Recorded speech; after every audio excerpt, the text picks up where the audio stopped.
વિશ્વ હિન્દુ પરિષદ અને બજરંગ દળ દ્વારા પ્રેસ કોન્ફરન્સ યોજાઈ। આ કોન્ફરન્સમાં નીરજજી દોનેરિયા ઉપસ્થિત રહ્યા હતા। કોંગ્રેસ દ્વારા બજરંગ દળને પીએફઆઈ સાથેની સરખામણી શર્મનાક। બજરંગ દળ તેના પરાક્રમ અને સેવાના કાર્યોથી દેશ દુનિયામાં વખણાય છે। 1996થી ગૌરક્ષા માટે અને ગાય નહીં કટને દેંગે દેશ નહીં બટને દેંગેના શીર્ષકથી કામ કરી રહ્યા છે। કોંગ્રેસ દેશ વિભાજનનું કામ કર્યું છે, તે હવે બજરંગ દળને પ્રતિબંધિત કરવા કામ કરી રહ્યું છે। દર વર્ષે બજરંગ દળ દ્વારા 1 લાખથી વધુનું બ્લડ ડોનેટ કરે છે। દર વર્ષે દેશમાં 5000થી વધુ વૃક્ષ વાવે છે। દેશના 12000થી વધુ મંદિરના સફાઈનું અભિયાન ચલાવે છે। કોરોનામાં મૃતકોના દેહ હોસ્પિટલ અને ઘરેથી લઈ જઈ તેમની અંતિમ ક્રિયાઓ કરતી હતી। કોંગ્રેસે હર હંમેશ आतंकवादियों का साथ और देश का विनाशનું કામ કર્યું છે। સરકારે જ્યારે સિમી પર પ્રતિબંધ લાવ્યું ત્યારે સોનિયા ગાંધી આંદોલન પર ઉતરી ગયા હતા। મુસ્લિમ વોટો માટે કોંગ્રેસે બજરંગ દળ પ્રતિબંધની માંગ કરે છે। 9મી મેના રોજ સમગ્ર દેશમાં બજરંગ દળ દ્વારા સામૂહિક રીતે હનુમાન ચાલીસાનો કાર્યક્રમ યોજાશે। આ કાર્યક્રમ જાહેરમાં અને મંદિરો સહિત ઘણી જગ્યાએ યોજાશે।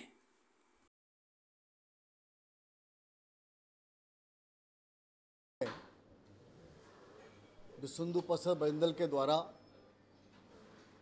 इस प्रेस मीट में आप सभी लोग पिछले कुछ दिनों से देख रहे होंगे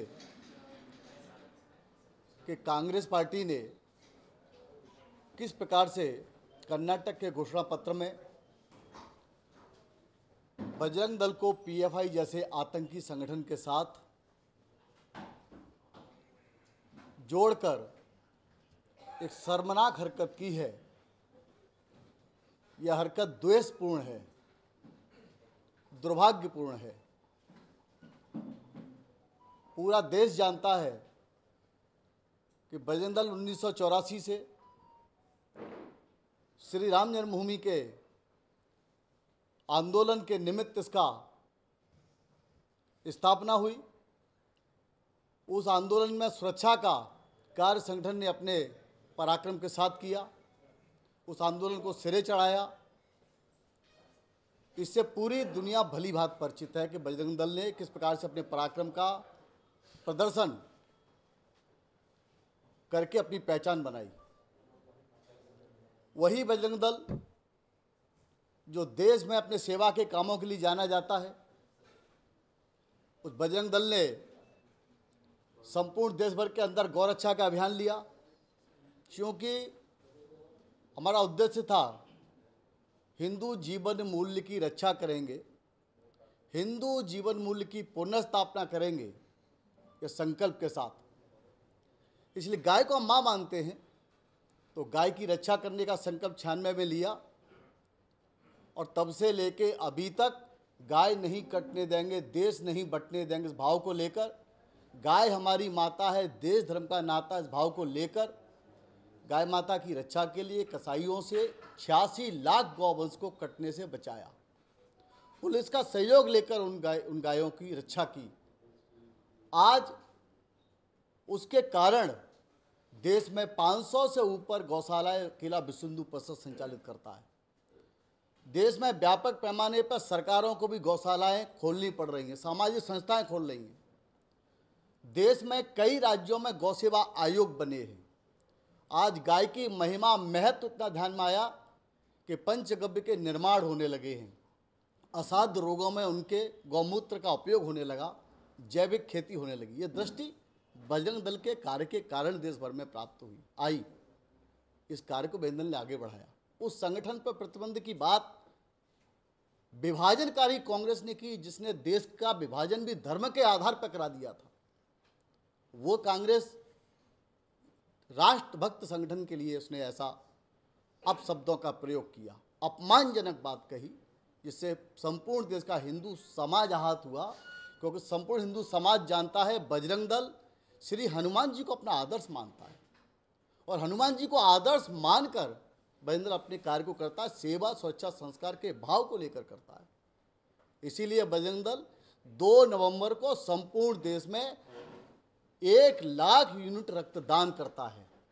वो कम ज़्यादा रहता है, कहीं 1 लाख, कहीं 75,000, कहीं 1 लाख, हर साल के हिसाब से एवरेज आता है। हर साल करता है, किसी के प्राण रक्त की कमी से न जाएं। उसके अलावा हर ज़िले में ब्लड बैंक बुक बनाई है, इसमें कहीं 500 तो कहीं 2000 नामों की सूची रहती है, और मैन टू मैन हॉस्पिटल के डिमांड के आधार पर, प्रशासन के कहने के आधार पर, समाज के आग्रह पर, और मैन टू मैन कार्यकर्ता देने जाते हैं। इस काम में आज भी लगा है, हजारों कार्यकर्ता प्रतिदिन ये काम में लगे रहते हैं। 5 लाख से ऊपर प्रतिवर्ष वृक्षारोपण करता है बरसात का महीना अर्थात जुलाई और अगस्त के महीने में। पर्यावरण की दृष्टि से वो सांस जो है वो केवल हम नहीं लेंगे, वो सांस के बदले के कार्यकर्ता नहीं लेते, संपूर्ण दुनिया लेती है, संपूर्ण समाज लेता है, वो सबको सांस मिलती है। लेकिन बजरंग दल पौधे लगाता है, ये वृक्षारोपण करता है। रक्त की कमी, जब रक्त दिया जाता है तो किसी का धर्म जाति नहीं देखते, रक्त देते हैं। इसके अलावा बजरंग दल बड़े पैमाने पर अभी उसने अभियान लेकर के देश में 12,000 स्थानों पर मंदिरों और शमशान घाटों की साफ सफाई व्यवस्थित किया है। पारुचि चौखुद्दी पर पेड़ लगाए हैं, भगवान शंकर का शिव विग्रह जहाँ शमशान घाट में नहीं है वहाँ लगाया है। कौन जाता है, लेकिन ये सब किया है। कोरोना के समय, अभी हमारे पत्रकार बंधु अंदर बात कर रहे थे, कोरोना के समय जब सब अपने घरों में दुबके हुए थे, घरों में भाग रहे थे, उस समय बजरंग दल बाहर निकल के उसने समाज में ये बीड़ा उठाया और समाज में दवाइयों की व्यवस्था की, काढ़े की व्यवस्था की, और जिनका संस्कार होना होता था, जिनके माता पिता का किसी का स्वर्गवास हुआ, तो जो लोग घर में उसमें बॉडी छोड़ रहे थे उनको उठा करके शमशान घाट तक ले जाके दाह संस्कार में सहयोग बजरंग दल कर रहा था। एक ऐसा संगठन जो अपने पराक्रम, वो हिंदू हित की रक्षा के लिए, वो हिंदू जीवन मूल्य की रक्षा के लिए काम करता है, मातृभूमि की रक्षा के लिए काम करता है। जहाँ हिंदू कम है, जहाँ हिंदू अल्पसंख्यक हो गया है, राजौरी, पुंछ, मेंढर क्षेत्र में, वहाँ पर 50,000 की संख्या ले जा करके वहाँ के हिंदू का मनोबल बढ़ाने का काम करता है। साहसिक यात्रा निकालता है, हरियाणा के मेवात में साहसिक यात्रा निकाल के हिंदू का मनोबल बढ़ाता है, आतंकवादी गतिविधियों का विरोध करता है, सेना के साथ खड़ा होता है, महिला सुरक्षा में साथ खड़ा होता है। तो ये किरकिरी बना हुआ है कांग्रेस की।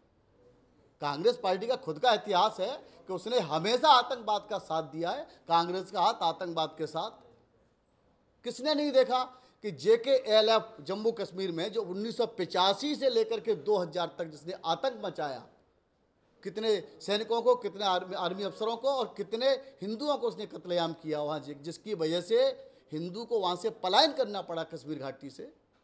उस यासीन मलिक को संसद में बुलाकर सम्मान, उस यासीन मलिक से पुरस्कार प्राप्त किए। ये यासीन मलिक यानी आतंकवादियों का साथ कांग्रेस का साथ आतंकवाद के साथ मिला, उनका संरक्षण मिला। इस देश के अंदर सबने देखा, जिस समय सरकार ने सिमी पर बैन लगाया तो सोनिया गांधी आंदोलन दिल्ली की सड़कों पर कर रही थी। सिमी पे बैन लगा, आतंकवाद सिमी आतंकवादी संगठन था, इसलिए केंद्र सरकार ने बैन लगाया। और आज उसी का दूसरा स्वरूप सिमी का PFI के रूप में सामने आया। उस पर जब गृह मंत्रालय ने प्रतिबंध लगाया तो फिर बजरंग दल पर प्रतिबंध की बात आ गई। मतलब इसका अर्थ ये हो गया कि फुलवारी शरीफ में दुनिया ने देखा कि जब NIA ने छापा मारा, वहाँ 6 से 7 लोग गिरफ्तार हुए, जिनके पास से हथियार भी मिले और अराष्ट्रीय साहित्य मिला जिसमें लिखा हुआ था 2047 में भारत को इस्लामिक स्टेट बनाएंगे। और अरब देशों से जहाँ पैसे की फंडिंग की जानकारी मिली, उस फंडिंग से गोला बारूद हथियार खरीदे जाने थे, यानी देश का एक और विभाजन की तैयारी चल रही थी, जिसके आधार पर 27 राजनीतिक हत्याएं की है PFI ने। ये साक्ष्य NIA के पास, उसके आधार पर किया गया। 9 बजरंग दल के कार्यकर्ताओं की हत्या हो चुकी है, उसके आधार पर गृह मंत्रालय ने उसको प्रतिबंध लगाया। उसको लेकर के उसके पक्ष में आकर के मुसलमानों को खुश करने के लिए, यानी मुस्लिम परस्त राजनीति के लिए, कर्नाटक में कुछ मुस्लिम वोट प्राप्त हो जाएं, इसके लिए उनने इस देश के नहीं दुनिया के 100 करोड़ हिंदुओं की भावनाओं को बजरंग दल पर बैन लगाने की बात करके ठेस पहुंचाई है। आज ये बजरंग दल बर्दाश्त नहीं करेगा, हिंदू समाज बर्दाश्त नहीं करा, इसलिए संपूर्ण देश का हिंदू समाज बजरंग दल के पक्ष में आज कांग्रेस का विरोध भी कर रहा है, जगह जगह प्रदर्शन भी कर रहा है और जगह जगह सामूहिक चालीसा का पाठ भी कर रहा है। इसीलिए बजरंग दल ने अगला स्टेप उठाया है। 9 मई को 9 मई को संपूर्ण देश में बजरंग दल सामूहिक हनुमान चालीसा के पाठ करेगा। महावीर विक्रम बजरंगी, कुमत निवार सुमित के संगी। कुमत निवार, ये कांग्रेस की जो कुमत है उसको निवार किया जाए, सुमित का संग दिया जाए, ये समाज समझता है। इसलिए बजरंग दल ने तय किया है। बजरंग दल साप्ताहिक मिलन पूरे देश में चलाता भी है, वो प्रखंड प्रखंड पर चलाता है। इसलिए बजरंग दल संकल्प लिया संपूर्ण देश में 9 मई को बजरंग दल के द्वारा संपूर्ण देश में सामूहिक हनुमान चालीसा के कार्यक्रम होंगे और उन कार्यक्रमों में संपूर्ण समाज की सहभागिता सुनिश्चित होगी। यह सामूहिक हनुमान चालीसा के पाठ मंदिरों में भी होंगे, वह सार्वजनिक स्थानों पर भी होंगे।